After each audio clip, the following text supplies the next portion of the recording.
Today they were about to learn the hard way. They told him to leave, thought he didn't belong, had no idea they were talking to the man who owned the whole damn company. Terrence Blakemore didn't fit the image they had in mind, not for someone who could afford anything in that store, not for someone who ran it. Devlin and Royce, luxury jewelry, Grant Street, Palo Alto, California. It was early Wednesday afternoon.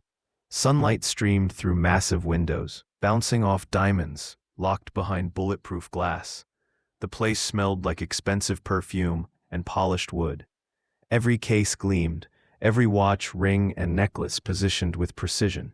Silence wasn't just an expectation, it was part of the brand. Terrence walked in wearing joggers, a black hoodie, and running shoes that had seen better days. The collar of his hoodie was damped. Leftover sweat from the workout he squeezed in before his next meeting. Hands in his pockets, he scanned the displays. No greeting, no welcome. Behind the counter, two employees, a man in a navy suit and a young woman clutching a tablet, glanced at him, then past him. The man's eyes flicked toward the door. 30 seconds, no acknowledgement. Terrence shifted closer to the platinum watches. Finally, the man approached, slow, cautious, forced smile in place. "Can I help you with something?" Already sounded tired. Terrence smiled. "Just looking. Might pick something up for a client." The man tilted his head slightly. "We usually work by appointment." Terrence chuckled. "Didn't realize I needed a reservation to spend money." No laughter. Just a clipped. "We try to maintain a certain atmosphere. If you're not ready to purchase, we ask that guests avoid handling the merchandise." I didn't ask to touch anything. A small shrug. Still, this isn't a browsing store. No anger from Terrence. No embarrassment either. Just a long, quiet look. From behind. The young woman murmured "S." "Urgent." The man cleared his throat. "Sir, I'm going to have to ask you to leave." Terrence held his gaze. "You sure about that?" The man crossed his arms. "I am." A slow exhale through the nose. "All right." Terrence turned, walked out, let the doors close behind him. No scene. No shouting. Just silence. Outside, he pulled out his phone. One tap, then another. "Yeah, tell Warren to meet me at the store. Don't bring the car yet. Give me 20. Call ended. He leaned against a parking meter. Blank expression. Not angry. Not hurt, just tired. Not the first time this had happened, but this time was different. 12 minutes later, Warren arrived, walking fast, blazer flapping, Bluetooth still in his ear. He slowed when he saw Terrence, who was sipping a green juice. "They really did it, huh?" A single nod. "Whole thing, top to bottom." "Did they ask your name?" "Nope." "Did you tell them?" A look. "You think I should have?" Warren shook his head. "Not your job to teach grown folks how to treat people." Terrence crushed the empty juice bottle, tossed it in a bin, straightened up. "Let's go." Side by side, they stepped back through the glass doors. This time, the motion sensor chimed. Inside, the air felt cooler. Or maybe it just seemed that way.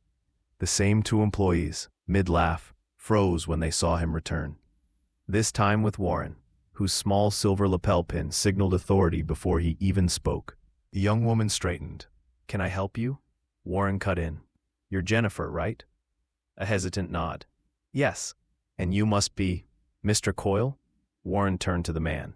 "That's you?" A slow, confused nod. "Yeah, that's me. I'm Warren Tate, Director of Operations for Blakemore & Co." Jennifer's breath hitched. Coyle paled. Terrence stepped forward. "I'm Terrence Blakemore. You work for me." Coyle's eyes darted between them, his posture shrinking. Calmly, Terrence said, "I own this location, and the brand above the door." Jennifer glanced at her tablet. We didn't know." "No," Terrence said. "You didn't, and that's the problem." Coyle opened his mouth, but words failed. "You assumed I didn't belong. You didn't ask. You just decided." Coyle stammered. I thought. You thought I didn't look like someone with money." Terrence's tone never rose. "But even if I didn't, This store isn't about deciding who looks rich enough for respect. Warren leaned against the display case. We'll be reviewing staff interactions across all stores, starting today. Coyle swallowed hard. I didn't mean to offend. You did, Terrence said. You just didn't expect consequences. Silence. Jennifer stiff. Coyle looking anywhere but at them. Terrence scanned the room. The glass, the walls, his merchandise. Funny.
I spent most of my life working so I could walk into places like this without getting followed.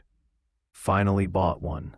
Still got turned away at the door. Warren exhaled. Want to take this in the back? Terrence shook his head.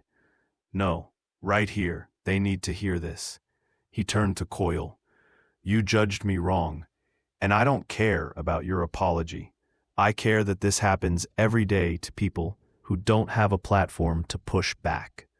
The words lingered, but Terrence wasn't finished. He didn't need a boardroom or a scripted speech. The jewelry sparkled, but the air had shifted. No one browsed. The door stayed shut. Even the security guard edged closer, unsure whether to step in or stay silent. Jennifer's fingers twitched. Coyle wished he could disappear. Terrence took 2 steps forward. Let me tell you about myself. Not bragging, just opening a drawer, showing a picture from the past. I grew up in East Oakland. My mom worked 2, sometimes 3 jobs. Didn't own a real suit until I was 26. Even then, it was secondhand. Taught myself to tie a tie with. Jennifer swallowed. Her fingers twitched again. Terrence looked at her.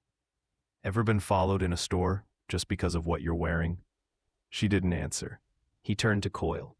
Ever walked into a room and known your voice wouldn't carry the same weight as the guy next to you? A small, shameful shake of the head.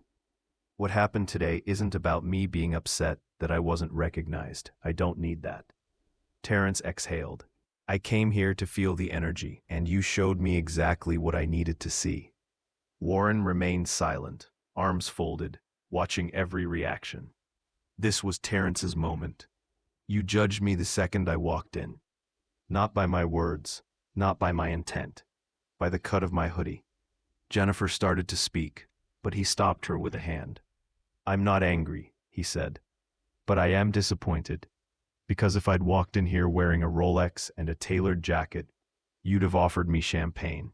Felipe, the security guard, stepped forward. Mr. Blakemore, I just want to say, I'm sorry, sir.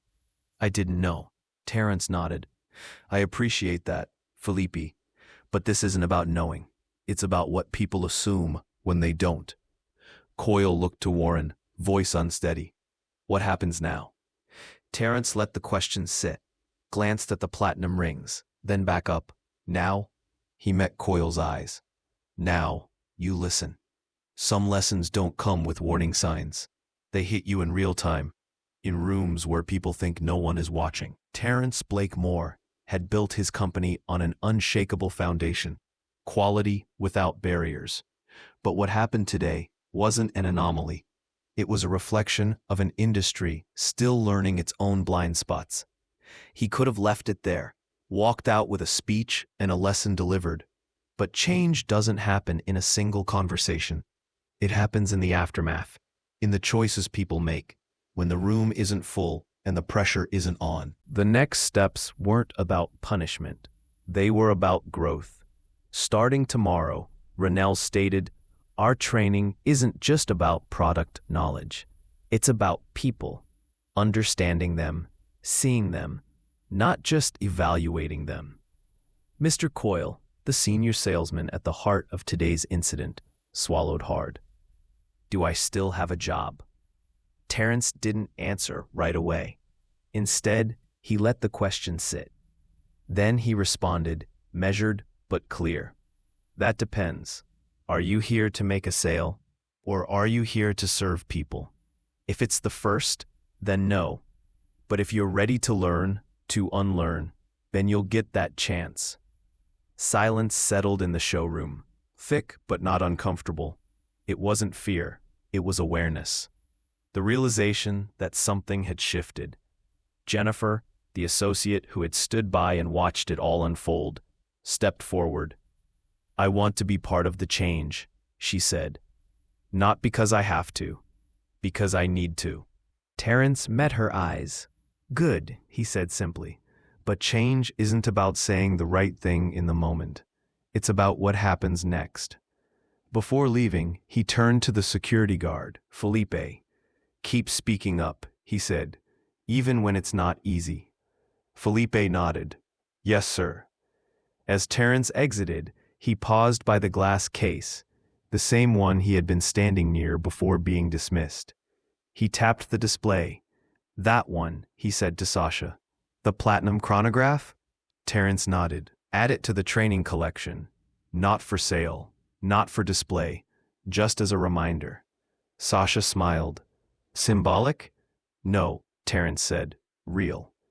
Back at headquarters, the ride was quiet. Warren eventually broke the silence. You think they'll change? Terrence exhaled. Some will, some won't. But they won't forget today. Later that night, alone in his office, he scrolled through old notes, sketches from the early days, when he was just another designer trying to prove he belonged. He thought about the moments that shaped him, the silent glances, the times he'd been ignored, underestimated. Today was just another version of the same story. A reminder that some doors still don't open easily. A notification blinked on his screen. A message from a client. A mother who had walked into one of his boutiques, dressed casually, ignored everywhere else. But one associate had greeted her, made her feel welcome. She wrote, I cried in my car on the way home. Because I'm not used to being treated like that. That was the real work. Not just selling luxury, but redefining it. Because people don't remember every product. They remember how you made them feel. Terrence leaned back in his chair, arms crossed. He spoke to the empty room. More to himself than anyone else. Some people think success means the noise stops. But really, it just means you're finally in a place to answer it. He wasn't done speaking up. Because for every moment someone is sized up before they even open their mouth, there's work to do. For every time someone feels invisible in a space they should belong, there's a system to dismantle. Respect should never be conditional, not on wealth, appearance, or silence. And for those who've been dismissed, overlooked, talked over, don't let it shape you. Let it sharpen you. Build the space they wouldn't give you. We all play a role, whether we're behind the counter or walking through the door. The real question isn't just who we see, it's how we see them. And that question, it changes everything. This story isn't just about one man. It's about a reality too many people face. If you believe respect shouldn't come with a price tag, hit that like button, drop a comment, and subscribe for more stories that challenge the way we see the world. Let's keep this conversation going.